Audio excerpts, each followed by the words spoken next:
What's up, y'all? You see it. Mustard green sandwich. A savory mustard green sandwich. A mustard green sandwich. Like the old folks say, a mustard. Look at it, boy. Look at that bread. Man, you can't tell me you don't want to try this. I know it sounds crazy, but when you see it, you like, man, I bet that's worth a try, at least a bite. And what we got is slick French toast up here. Then we got the applewood bacon.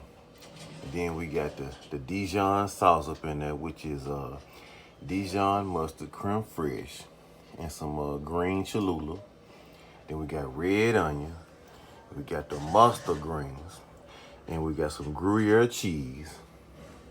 And, I sauteed the mustard greens with some apple cider vinegar.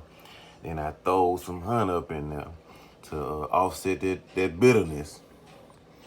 And then, I came up with this and fried that junk in the pan. You hear me? Ooh, man, just imagine this for breakfast in the morning. Just imagine it now. I'm just saying. You heard me.